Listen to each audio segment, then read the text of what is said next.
Hello, I'm Luis Padilla with Fresco Marketing, and today we are at the National Conference for the U.S. Hispanic Chamber of Commerce in Kansas City. We're having different conversations with great leaders and great community leaders in the Hispanic business world. And today we have Esperanza Teasdale, with Vice President and General Manager of the Hispanic Business Unit for PepsiCo. Thank you, Esperanza, for being here and taking the time. Gracias a ti, Luis. Mucho gusto. Mucho gusto, igual. And so we just wanna know a little bit more about what you do and all the important work that you're doing at PepsiCo and with the Hispanic community.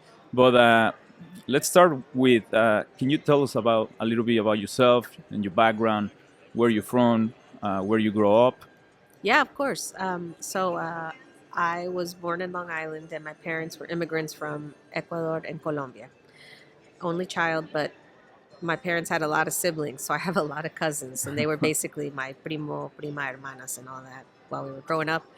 And yeah, my parents were very hard workers. They gave up a lot to come to the country. My mother was an accountant actually in Guayaquil, but when she came to the U.S., she couldn't speak English. She didn't know the accounting rules, so she couldn't do that. So they worked in factories. I used to take care of myself. Fun fact. So I am a latchkey kid, it's called, Okay. Yeah. when you have your own key to your own house and you're taking care of yourself at like 6 years old. Okay. That was me. So I'm very, very responsible from that experience. And yeah, like, for them, everything they did was for me to have something better. So education, steady job, and ideally, a professional. So all of that worked out. And, my parents gave up a lot for me to be where I am today. Married, 2 kids, they're in college. I'm an empty nester. So a lot of my time is spent doing things with my friends, spending time with other family, and just, hanging out with my dog. Uh, and yeah, so I'm really proud of the family that raised me, and the work that I do today comes through in all the values that my parents helped build into me. So that's why the role I have at PepsiCo is really special, because right now it's very focused on the Hispanic consumer, and I feel that it's important for me to represent them in the best possible way, and then open doors for others to come along. Right. Yeah, that's so cool, and I'm sure a lot of people that are gonna listen and see this episode are gonna connect with that.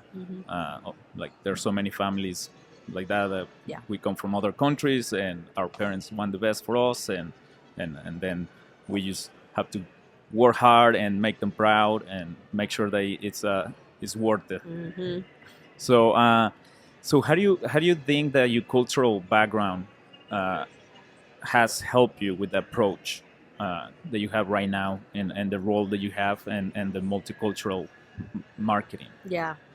I would say my parents had a lot of passion, perseverance, and resilience. They had a lot of ups and downs, and that is part of my journey as well. And so, in the work that I do, I pull through a lot of those aspects into how I lead. It's very important to me to build authentic relationships with people, like first and foremost.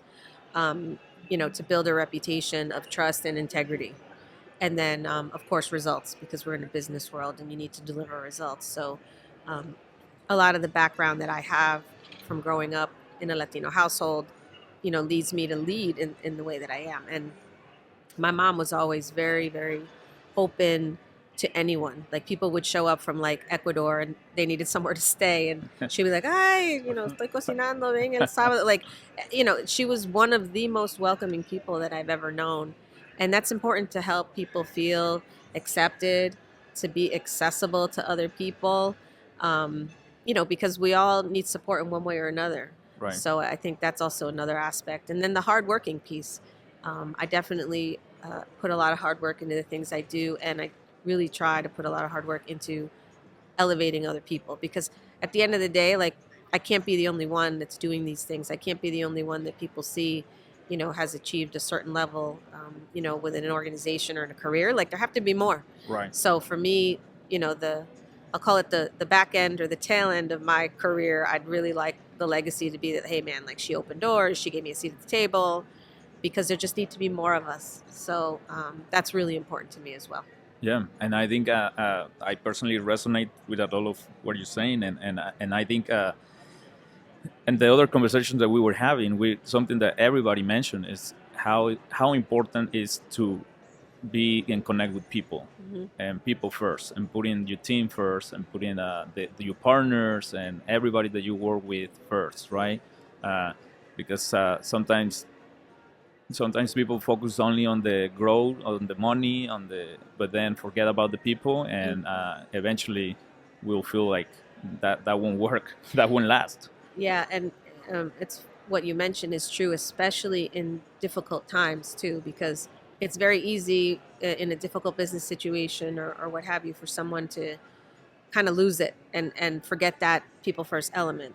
But when you can keep it, even in a state of, stress or tough results or what have you, it's even more important to be, someone who's more of a servant leader, serving, for the broader organization and Right. people. So that's when it shows up, I think, the most is when it's really tough. Yeah, on tough times. Mhm. Yes, and also it's so important, and that leaders like you are creating those pathways for others to come, and like you say, it's like it cannot be only one, and we need more, and we also need more for years to come, and not only like, well, I'm here right now, we have, and I'm doing this, but then what's gonna happen, right? Like, who's coming after, or Yeah, what's gonna be the legacy? very true. And so why do you think it's important that companies invest in multicultural marketing today? Sure. So the GDP. So we've heard that several times at this conference and at other conferences. $3.6 trillion GDP, fifth largest country if U.S. Hispanics were their own independent country. We consume a lot more of pretty much every category because we have larger households, um, extended households. Yeah. We live longer. Those are truths, um, and we're a collectivist group. So the references that someone provides to someone else is like really take it seriously because you're talking to somebody else probably in language or that you're very close to. And so it's important to build businesses and fundamentally build your brands with this cohort because it's for the long haul. And investing today, I like to say, is a triple A bond, sure thing in the investment world. So for anyone who might be in that space and is like, oh, but I don't know if I'll get my return, you'll get it. You'll get more than the short term because you're investing in the long term. And so thinking about the Hispanic consumer in particular, multicultural audiences, they're the growth audiences. Yep. So 62 million today, 111 million by 2030. It's just math, and so leaning into the cohort as soon as possible should help insulate companies and set them up for success in the longer term. And a lot of what I do is talk about that, but also talk about how to do it the right way. Yes. We're all not, celebrating all the same things. We're all not eating the same foods. We all have different words. There's a million ways to say popcorn in Espanol, right? So I say ganguil. Canguil, What do you say? palomitas. It's right. So Yeah. Ecuatoriana, Mexicana, Mexicano. right? So all the nuances around our culture have to come forward in order for someone to be successful because your journey is different than mine. Right. We have commonalities. We probably have similar values for sure, but our experiences are so different. Holidays, celebrations, words, foods, music, sounds. Like I grew up with salsa and cumbia, Yep. right? I grew up with mariachi and banda. No? Okay, so how do you leverage all those beautiful, vibrant truths to be even more and more personalized to the Hispanic consumer in the U.S.? It's not a monolith. It's not one. Just because you do something in Spanish, it's not like you're going to reach everyone. Right. But you have to do it authentically to drive the best relevance and engagement. And then things all happen. So that's what we champion very much is the how to do it in the most authentic way to fundamentally set our business up for success today and in the future. Yes, and you're so right that I was talking to Dr. Hayes Bautista, and we were talking about, like every year a million Latinos going to the work force, um, and how like the 62 millions are, everyone is different, right? So like you cannot just put everybody on one box and say I'm replicating my marketing strategy for mainstream to Spanish just because it's in Spanish. They should Mm-hmm. listen, Yeah. and like how is that doesn't apply that way and doesn't work that way. No. And and how like the numbers on why we cannot ignore our community, or that why businesses can ignore the Latino community, is just because in numbers it just makes sense, and as we all say, it's smart business, right? It's you don't want to miss that opportunity. And now, because as you know, I'm in the marketing industry too, and I just, sometimes I just like when other businesses kind of like think about it, I'm like, what do you why are you thinking about it, right? Like it's right there. It's you see it, the growth, and like Yeah. It's you have to be a cultural anthropologist and study the consumer, just like you would for any industry, any brand. Um, for some reason, it comes with a kind of like concern or insecurity for many people. We notice that a lot when people who are not Latino talk about the Latino consumer. But the truth is that you know it's all about a people and building relationship and understanding, and we call it human centricity at PepsiCo. We talk a lot about humans, right, not consumers, but human humans. beings, and what are those truths around them. And it's just understanding that, just like you would for anything, Yeah. and realizing that, hey, this is going to be important to grow the business longer term. And it's interesting too. So lately I've been seeing a lot around El Salvador, so Salvadoreños, and there's this one comedian that I follow on Instagram. And so I'm learning more about the nuances of being from El Salvador, right? And then 2 weeks ago, I think in DC, there was this restaurateur and someone else who works like with some festivals in the Latino community. They made the biggest pupusa in the world. And what is that organization that Guinness The Book of Guinness, World yeah. Records measured it, and it was the biggest pupusa ever in the world in the middle of DC. Like I'm like, dang, like I didn't grow up on pupusas, Yeah.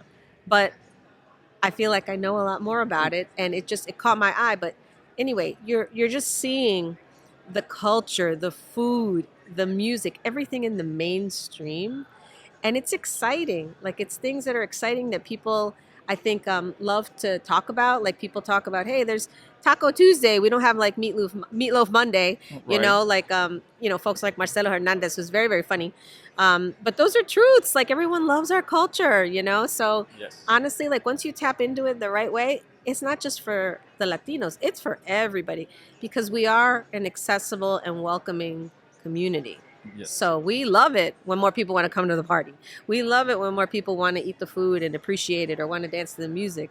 So that's what's so powerful about it is like it's cojera, like it grabs you. So And it's so important that that we want other communities to know about our communities Yeah. and to be part and to get Yeah. involved. And something that Dr. Hayes was saying, like like in his research, Latinos live three more years in general than the regular population. And he's like, because we rumba, it's like because well, he has, he's like, one of the reasons I think is because like we have this lifestyle of like more like the food, the party, but like and having enjoyment. Yeah, and it's exactly what you said. So I did read online that it was driven by no matter how difficult life is, there's an optimism that Latinos have. There's a positivity that it's going to work out. I'm going to put all this effort in and it'll work out. But that positivity leads to the DNA cells of Latinos degenerating slower because there's an optimism constantly, no matter how hard things are.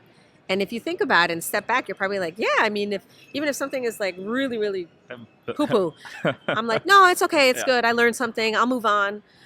So that optimism just translates, I do believe, into longevity. Yes, yes. And so what are some of the common mistakes that you see the companies make when they're trying to reach out the Latino community or diverse multicultural segments. Yeah. The biggest mistake right now is when companies aren't leaning in. So that I would say is the first one. Period. The business case is there. It's been there for a while. So the conversations that companies should be having isn't the why, it's the how. And we just got a new CEO for our beverage division in North America.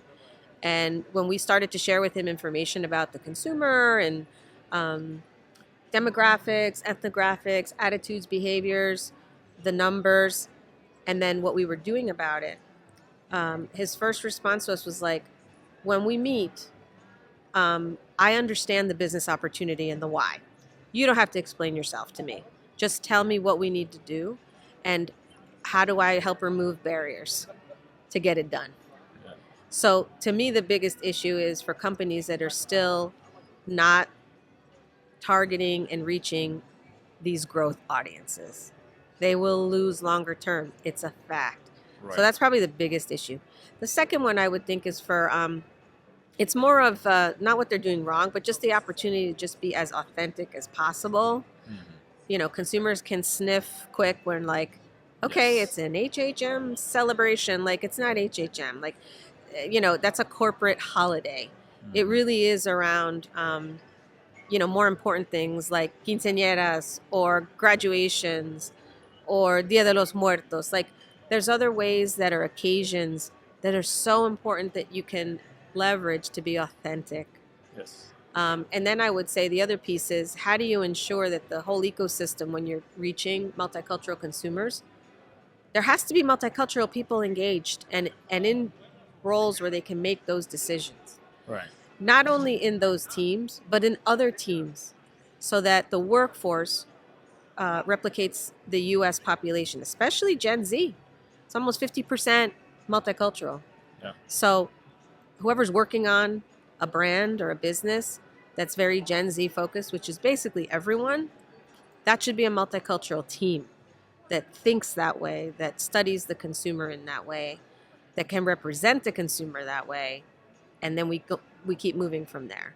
So we need more diversity and inclusion within the teams and the groups that we work on. Yes. Just for thought, right? You need just the new thought and perspectives and experiences. Right. And I think, you're right on that. Like at first, authenticity. You need to be authentic. And that is something like, like we always say to other companies that we work with, is like, well, if we're going to do this, do you really want to do it first, right? Like it's because like we don't want to be check the box. And right. We don't want to be just like, oh, we're doing this because we have to work or we have to do something. Yeah. Because the audience and the people, they see it. Yeah. And and then it gets worse, right? Because like they will be like, well, no, that wasn't authentic. They didn't want to really make the effort.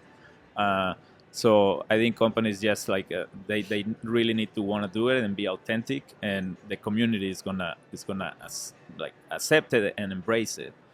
And also like having those people also in the teams, like you say, like to be able to execute. Because sometimes, as you know, in paper sounds very good, but then we need to learn how to execute those different strategies. Yeah. And having a team, a multicultural team is key. Yeah. Yeah. So, but so like, what has been one of the most rewarding projects that you have worked on? I know a little bit about Juntos Crecemos. I don't know if it's that one or it's another one, but. Yeah, I would say there's two. One is Juntos Crecemos and the Jefa platform, the Lady Boss platform that we launched, because it was the first time that I personally was able to deliver something that was solving problems for small business owners. And that whole world, getting closer to local restaurant owners or bodega owners, is very personal. It's very intimate and high touch, because we know a lot of these owners like personally, one-on-one, and you see the effect that them being part of a marketing promotion or getting a grant or Right. getting technology to help them do digital and delivery ordering changes their business. So they then can help start to focus on this generational wealth that they can create because there's other things that are being taken care of. It's so rewarding. I mean, it really is incredible. We actually brought one of our jefas here with us to this conference. Okay. So she's here because it's important for her to be here and to learn and to have Right. this opportunity. So we brought her here.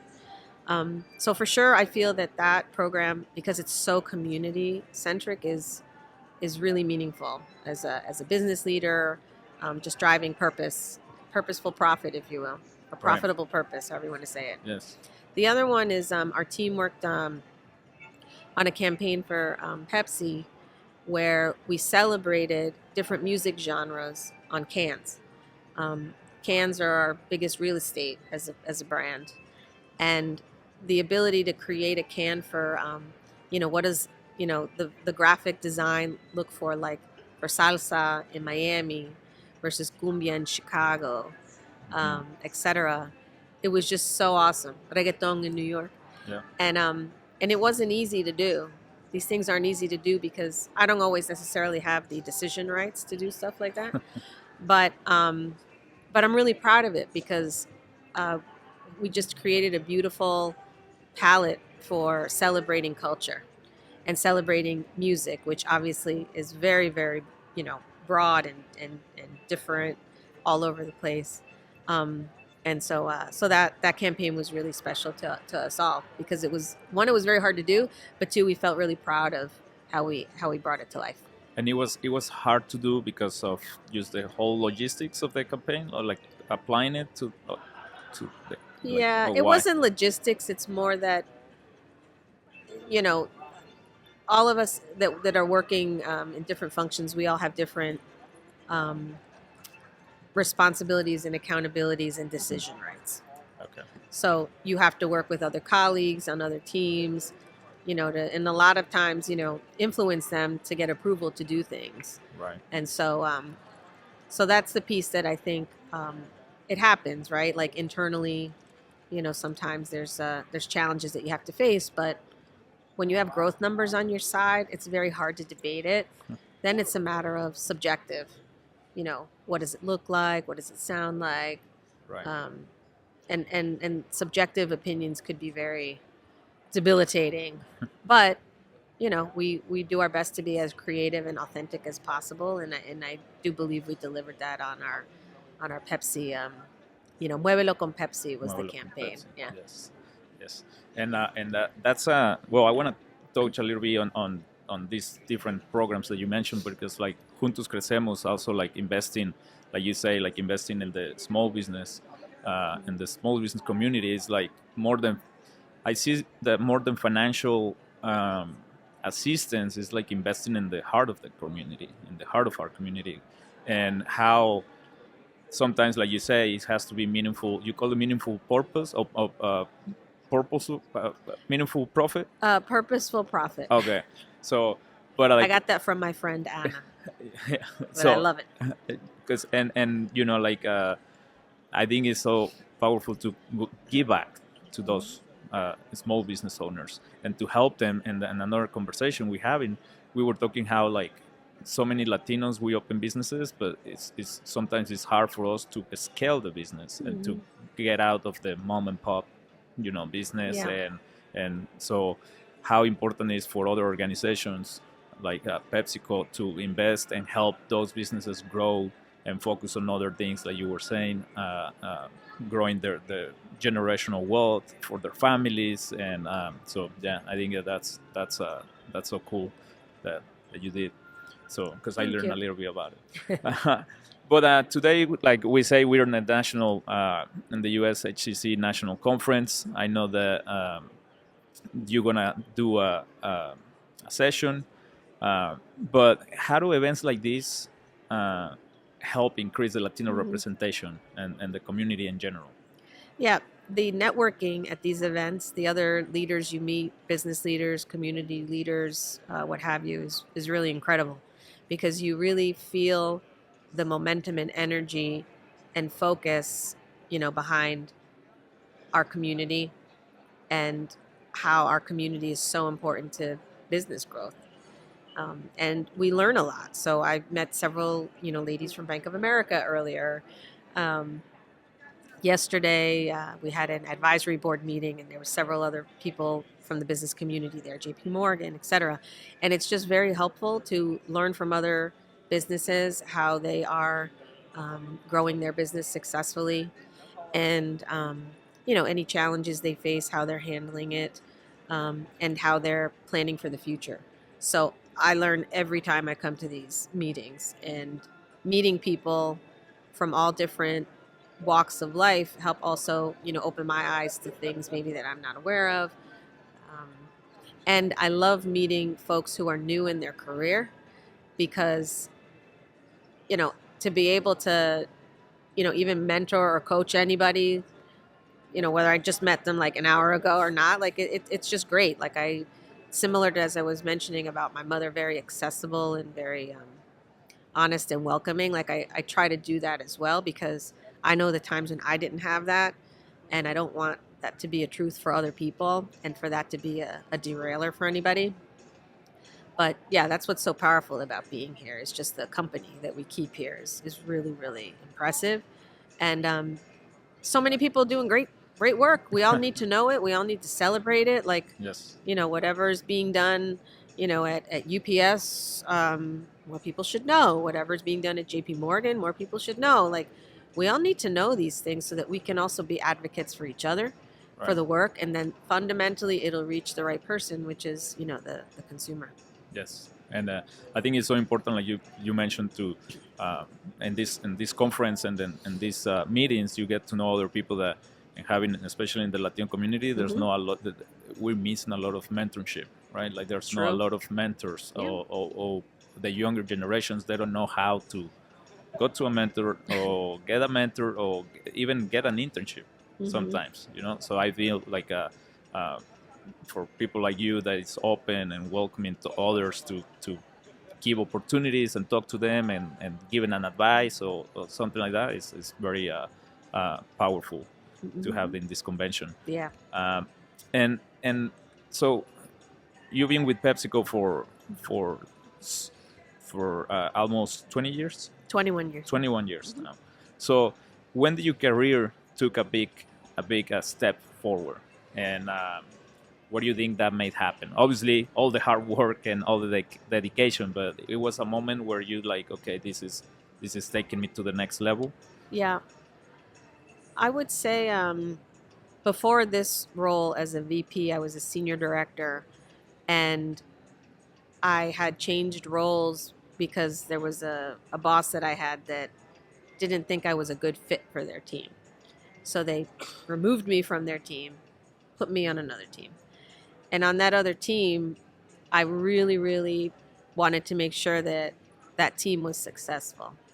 And so we did. We did award-winning work. We worked with biggest customers, in the U.S., like a 7-Eleven, for example. And we built a great business. We built a great relationship, and the team really prospered. And there's a lot of people that were on that team. And so that I knew was a moment where there was nobody better than me at that moment for marketing with key customers. Like, we were at the pinnacle of it all. And so that's when I really said, like, okay, yeah, like, I mean, I've done stuff here that no one's done before successfully, built a relationship back up, driving business performance. So I knew then. And then while I was in that role, I was tapped to come and become the VP of the Hispanic business unit. And then that was, that's my first VP role, so I got the stripe. And so that was really great, and it was rewarding for so many reasons. It is rewarding for so many reasons. Yeah.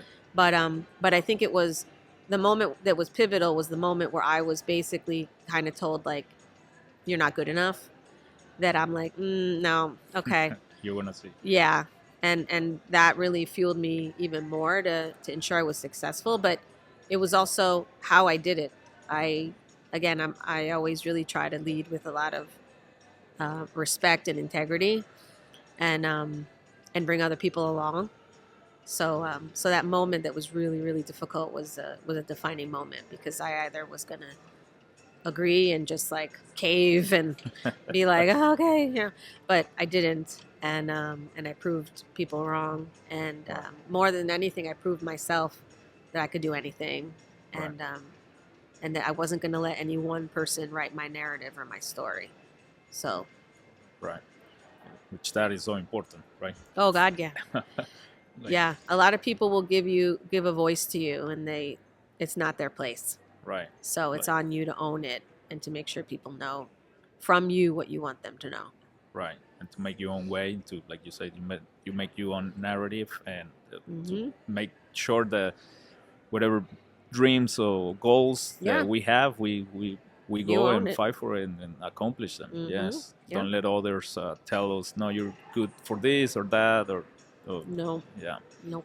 But so and on this role and everything that you do, how do you balance the work and the professional responsibilities and your personal life? Yeah. So I am a yoga teacher. I studied to be a yoga teacher starting last September, and I just finished in March.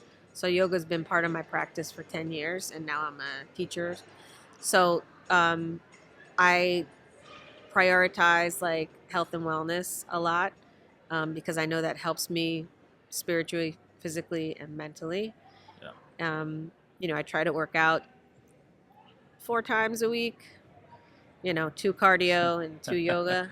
Yeah. I try to spend a lot of time with friends.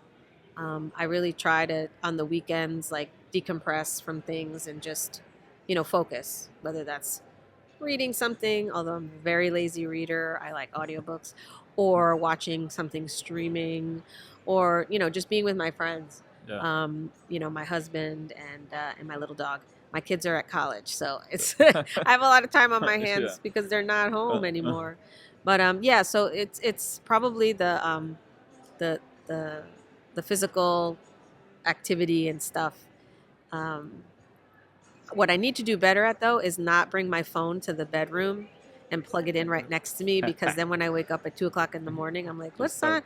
I'm all of a sudden scrolling endlessly on Instagram, and that's not very healthy. But yeah, so I'm at a point where I take the time I need to decompress or to do whatever I need to do for my own physical health. I've had parents who had a lot of sicknesses and stuff, so I really try to be as healthy as I can, because I'm probably predisposed to certain things already.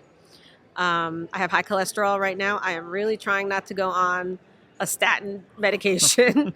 So I'm trying to eat better so that I can bring it down by myself. But yeah, so I really take the time to focus on myself and my family. It's just, you have to do it, and it's easier to do now for sure. I wish I would have started sooner, but hey, I'm doing that now. I was gonna ask. When did you not realize, but when did you start like taking that time? Because I'm sure it is hard, right? Like it is hard to disconnect, especially when you have this goal and you want to like keep going and keep pushing and keep working hard, and sometimes like it's hard to disconnect and don't bring work to your personal life. But yeah, it's interesting because like I started Pepsi right after I had my first child, so my kids have grown up with me working at this company, and so it's always in the day to day somehow, some way. yeah, I think the key is to having a line, where you have that balance and it's turned off, and that's easier to do sometimes than others. I would say I probably was more in the mindset that I'm in literally right now, maybe like 5 years ago, I'm guessing, because I did start yoga in 2014, and so it took a while for me to kind of be in that mindset. So yeah, still relatively. It wasn't that long. It's not like I've been living like this like 30 years. I'm like, I'm totally zen all the time. right. But I was lucky, as I have a full-time job. My husband as well. My parents were very important, and they helped with my kids. Okay. So my parents retired, moved up to the city that I live in now, and they did what any abuelo and abuelita want to do, which is like take care of the kids, drive them here, cook, I'd come home and she'd be like, okay, arroz con pollo today or whatever. They were part of our lives for a very long time. So we were very fortunate. And that's how they wanted it. That's how we wanted it. And so I think when they were both gone, I had more time then to say, okay, I need to focus on me. Because when they were going through difficulty, I wasn't feeling well. There's a lot of stress. And so after they were both gone, I was able to kind of pull myself back up to be like, no, you really need to take care of yourself. So yeah. Yeah, and put you first. Yeah. So I know that you have a super busy schedule and we don't have a lot of time, but what advice would you give to young Latinos that want to get into leadership roles? Be intentional. If you're in business, you always write business strategies, plans, whatever you want to call them. You need to have one for yourself. You really do. You need to manifest what you want. Write it down, repeat it to yourself, check in, have people who are like accountability buddies could be like, hey, so did you make that phone call, or did you set up the onboarding meeting? And just manifest what it is that you want. Because it will, if you put it out to the universe, inevitably it works itself out. I do believe that. And you just need to be your own champion. Own your own story, as I said. Like, don't let anyone else talk about you and then leave it at that. Like, you have to own it yourself. Don't give anyone else the pen. I think I've heard people say it before. Like, don't give anybody else the pen. You got the pen.